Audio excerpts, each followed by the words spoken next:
नमस्कार दोस्तों, मैं महिमा आज आपको सुनाने जा रही हूँ आधुनिक हिंदी साहित्य के जाने माने लेखक अनुराग शर्मा द्वारा लिखी हुई कहानी असीम। वह अंदर क्या आई, सारा दफ्तर महक उठा था। रोजाना की उन ग्रामीण गंधों के बीच यह खुशबू ही उसके आने का पता मुझे देती थी। तब मैं महाराष्ट्र के एक छोटे से गांव में एक सरकारी बैंक में एक प्रोबेशनरी अधिकारी की अस्थायी पोस्टिंग पर था। अपने जीवन में पहली बार मैं अपने परिवार से दूर एक ऐसी जगह में था जहां की भाषा एवं संस्कृति मेरे लिए नई थी। शाखा में मेरे अलावा 5 व्यक्ति थे। सभी लोग बहुत अच्छे और नेक थे। अपने स्वभाव के अनुकूल मैं भी 2-1 दिन में ही इस परिवार का अटूट हिस्सा बन गया।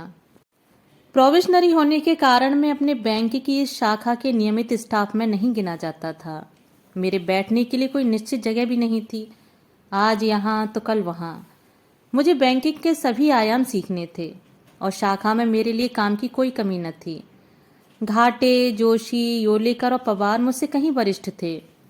सिर्फ ममता ही मेरी हम उम्र थी। उसने बैंक टाइपिस्ट की नौकरी मुझसे कोई 3 महीने पहले शुरू की थी। वह एक पतली, दुबली, आकर्षक और बागपटु लड़की थी। वैसे तो सबसे ही हंसकर बोलती रहती थी, लेकिन मुझसे कुछ अधिक ही घुल मिल रही थी। हाँ, नटखट बहुत थी। मुझे तो हमेशा ही छेड़ती रहती थी। उस दिन मैं शाखा के एक कोने में अकेला बैठा हुआ रोजना मचा लिख रहा था। तभी ममता अपनी चिर परिचित मुस्कान बिखेरती हुई आई और मेरे सामने बैठकर एकटक मुझे देखने लगी। मैं भी औपचारिकतावश मुस्कराया और फिर अपने काम में लग गया। क्या कर रहे हो? उसने पूछा। इतना सुंदर लिखते हो तुम। फिर मेरे जवाब का इंतजार किए बिना ही बोलती चली गई। तुम्हारी लाइन तो तुम्हारी तरह ही है, सुंदर, साफ और स्पष्ट। मैंने काम रोककर उसकी ओर देखा और देखता ही रह गया। सुंदर तो वह हमेशा ही थी, पर आज कुछ ज्यादा ही आकर्षक दिख रही थी। देख क्या रहे हो? उसके चेहरे पर शरारत नाचने लगी। तुम्हारी लाइन तो बिल्कुल क्लियर है। उसके कथन ने मुझे हतप्रभ कर दिया। इससे पहले कि मैं कुछ कह पाता, वह उठी और बोली, डरो मत निखिल, मैं तुम्हें खाने वाली नहीं हूं। वह खिलखिलाई और मेरे उत्तर का इंतजार किए बिना अपनी सीट पर चली गई। मैं आश्चर्यचकित रह गया। अजीब लड़की है यह। मुझे तो इसकी कोई बात समझ नहीं आती है। उस बार संपूर्ण शाखा की तनख्वाह तैयार करने का काम मुझे दिया गया। शायद वह भी मेरी ट्रेनिंग का एक हिस्सा था। मैं एक कोने में बैठा हुआ खाते और कैलकुलेटर से जूझ रहा था कि फिजा में खुशबू सी तैरने लगी। हाँ, वह ममता ही थी। उसने मेरी सहायता करने की पेशकश की, जिसे मैंने सहर्ष स्वीकार कर लिया। इतने खूबसूरत सहायक को कोई मना भी कैसे कर सकता था?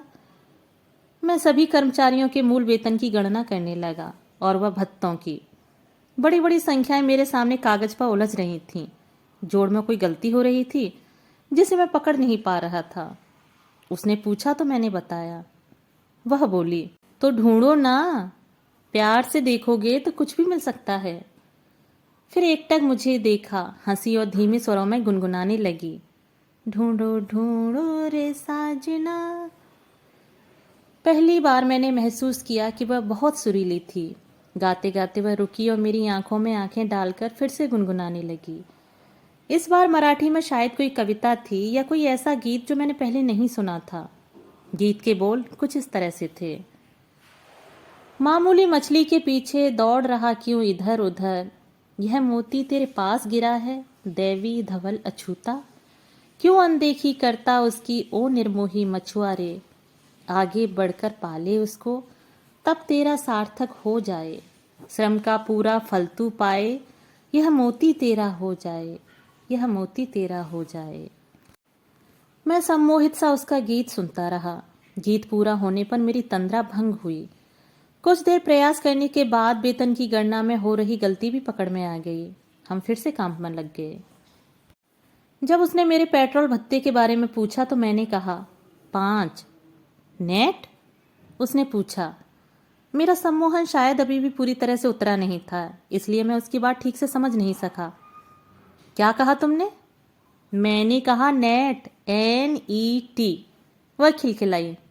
और तुमने क्या सुना? नाइटी। धीरे धीरे वह मुझसे और भी खुलने लगी।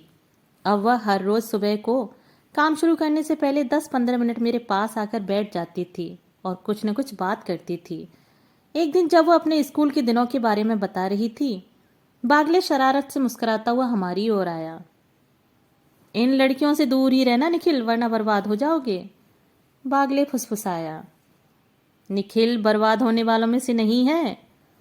ममता ने मेरा बचाव किया। तुम्हारे सामने कौन टिक सकता है? बागले ने चुटकी ली।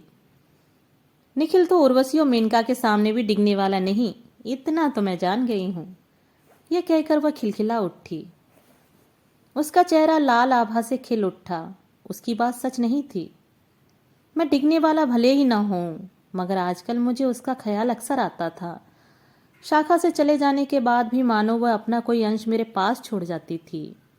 मैं सोचने लगा कि शायद मेनका और उर्वशी भी ममता की जैसी ही दिखती होंगी, इसीलिए उनकी सुंदरता की उपमा आज तक दी जाती है। ममता ऑफिस में नहीं थी, वह किसी ट्रेनिंग पर मुंबई गई थी। बागले अक्सर किसी न किसी बहाने से उसका नाम लेकर मेरी दुखती रग पर नमक छिड़क जाता था। वह पूरा सप्ताह कठिनाई से बीता। खैर, कठिन दिन भी खत्म हुए। अब वह अपनी ट्रेनिंग पूरी करके वापस आ गई। सुबह को वह मेरे पास आकर बैठ गई और बिना कुछ कहे मुझे अपलक देखती रही। मैं थोड़ा असहज होने लगा था। तुम्हें मेरी याद आती थी क्या? उसने मासूमियत से पूछा। ईयर एंड का काम इतना था, तो मैं याद करने बैठता तो शाखा ही बंद हो जाती। मैं भी कोई कम व्यस्त नहीं थी ट्रेनिंग में, फिर भी मैं तुम्हें रोज याद करती थी। यह कहते हुए उसके चेहरे पर उदासी की कालिमा सी छा गई। हरदम सोचती थी कि तुम अकेले बैठे होगे, अकेले खाना खा रहे होगे, किसी से कुछ कहोगे नहीं, मगर चुपचाप मुझे ढूंढ रहे होगे। उसकी बात चलती रही। ट्रेनिंग में एक पंजाबी लड़की भी थी। वह मुंबई की ही शाखा से आई थी। पहले दिन से ही मेरी सखी बन गई। वह बिल्कुल तुम्हारे जैसी ही हिंदी बोलती थी। वह जब भी बोलती थी मुझे लगता था जैसे तुम वहां पर आ गए हो। अच्छा लगता था। बैंक कर्मियों का गांव वालों के हृदय में एक विशेष स्थान था। चाहे गांव के मंदिर में कोई समारोह हो या किसी के घर में, हम लोगों को जरूर बुलाया जाता था। आज काशिद के बेटे की शादी थी, इसलिए वह बुलावा देने के लिए आया था। अब चूंकि मैं भी इस परिवार का हिस्सा था, सो मुझे भी बुलाया गया। उसके जाने के बाद ममता मेरे पास आई और धीरे से बोली, काशिद के घर में हर समारोह में मांस ही पकता है। तुम तो शाकाहारी हो, भूखे रह जाओगे वहां पर। मैंने सिर हिलाकर हाँ की तो उसने फुसफुसाकर कहा, तुम मेरे घर आ जाना, मैं कुछ अच्छा बनाकर रखूंगी तुम्हारे लिए। उस दिन मेरा उसके घर जाना हुआ तो पता लगा कि वह खाना भी बहुत अच्छा बनाती है। लजीज खाने के बाद हमने बैठकर बहुत सारी बातें की। मैंने उसके गाने भी सुने। रात में देर हो गई थी। उसने कहा भी कि अगर मैं उसके घर रुकना चाहूं तो उसे कोई आपत्ति नहीं है। वापस आने को दिल तो नहीं कर रहा था, लेकिन मैं रात में एक अकेली अविवाहित लड़की के एक कमरे में नहीं रुक सकता था। अपनी सभ्यता के लवादे में लिपटा हुआ मैं मन मारकर वापस घर आ गया। रात में देर तक नींद नहीं आई। उसी के ख्याल दिमाग में आते रहे। समय कैसे गुजरता गया पता ही नहीं चला। एक बार एक बेइंतहा खूबसूरत नौजवान दफ्तर में आया। वह सीधा ममता की तरफ बढ़ा। ममता भी अपनी सीट से उठकर उसको गले लगी। फिर उसे साथ लेकर मैनेजर के केबिन में गई। वे दोनों वहीं से बाहर चले गए। दरवाजे से निकलते समय सबकी नजर बचाकर उसने मुझे बेव किया और मुस्कुराकर बाईं आंख दबा दी। उनके आंख से ओझल होते ही बागले मेरे पास आया और बताने लगा कि यह लड़का अनिल ममता का मंगेतर है। लड़का बहुत सुंदर था और हर तरह से ममता के लिए उपयुक्त लगता था। फिर भी खुश होने के बजाय मुझे धक्का सा लगा। ममता की शादी तय हो चुकी है और मुझे इसका ख्वाब में भी अंदाजा नहीं था। अनिल को ममता के आसपास देखकर मुझे ईर्ष्या होने लगी। उससे भी ज्यादा दुख इस बात का हुआ कि ममता ने मुझसे अनिल का या अपनी शादी तय होने का कोई जिक्र भी नहीं किया कभी। आज पनवेल चल रहे हो मेरे साथ? उसने मुझसे हर शनिवार की तरह ही पूछा। इस बार तो नहीं, अगले सप्ताह के बारे में क्या ख्याल है? मैंने हमेशा की तरह ही दोहराया। दरअसल शनिवार को हमारी शाखा जल्दी बंद हो जाती थी। ममता हर शनिवार को अपने माता पिता के घर पनवेल चली जाती थी। हर बार वह मुझे साथ ले चलने की बात करती थी और मैं अगले शनिवार का बहाना करके टाल देता था। ऐसा नहीं कि मैं कभी भी पनवेल नहीं गया। हाँ, इतना जरूर है कि उसके साथ जाना नहीं हो सका। एक बार सिर्फ एक बार मैं पनवेल में था, वह भी शनिवार का ही दिन था, और मैं ही नहीं, मेरे सारे सहकर्मी भी वहां थे। यह अवसर था ममता और अनिल के विवाह का। सुंदर तो वह हमेशा से ही थी, परंतु आज वैवाहिक वस्त्राभूषणों से उसका सौंदर्य दप दप दमक रहा था। मुझे देखते ही उसका चहकना शुरू हो गया। उसने अपने माता पिता व अनिल से परिचय कराया। मैंने पहली बार अनिल को इतने नज़दीक से देखा। मुझे वह बहुत ही सरल, सज्जन और सभ्य लगा। मुझे खुशी हुई कि ममता उसके साथ खुश रह सकेगी। शाखा में हमेशा जैसी चहल पहल थी, परंतु उसके बिना सब खाली खाली सा लग रहा था। दिन इतना लंबा हो गया था कि काटे नहीं कटा। एक एक दिन करके 2 हफ्ते इसी तरह मुश्किल से गुजरे। 15 दिन के बाद शाखा की रौनक वापस लौटी। मैं शाखा में घुसा तो सब उसे घेरे हुए खड़े थे। वह बहुत खुश दिखाई दे रही थी। मुझे देखते ही वह सबको छोड़कर मेरे पास आई। उसने हाथ बढ़ाया तो मैंने हाथ मिलाकर उसे बधाई दी। इस बार सच सच बताना, उसने पूछा। मेरी याद आती थी ना?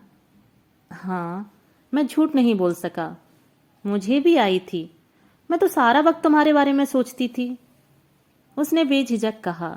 उसकी बात सुनकर मैं जड़वत रह गया। एक तरफ मुझे गुदगुदी भी हो रही थी। ममता जैसी सुंदरी अपने हनीमून पर मेरे बारे में सोचती रही हो। अपनी इससे बड़ी तारीफ मैंने आज तक नहीं सुनी थी। मेरा दिल बल्लियों उछल रहा था। इस अनमोल खुशी के साथ साथ मन के किसी कोने में मुझे अपराध बोध भी हुआ। लगा जैसे कि मैंने अनिल के शरीर का एक हिस्सा अनाधिकार ही चुरा लिया हो। ईमानदारी की भावना को मेरे गुनाहे बालज्जत पर काबू पाते देर न लगी। क्या कह रही हो ममता? मैंने एक एक शब्द को दृढ़ता से कहा। मेरे बारे में अब सोचना भी मत। मत भूलो कि अब तुम शादीशुदा हो। तो क्या मैं इंसान नहीं? निखिल, प्यार कोई मिठाई का टुकड़ा नहीं है जो किसी को देने से खत्म हो जाएगा। यह तो खुशबू है, जितना दोगे उतना ही फैलेगी। यह सब बोलते हुए उसके चेहरे पर गजब का तेज था। अपने दोनों हाथों से उसने मेरा दायां हाथ पकड़ लिया। उसकी आंखें खुशी से चमक रही थीं।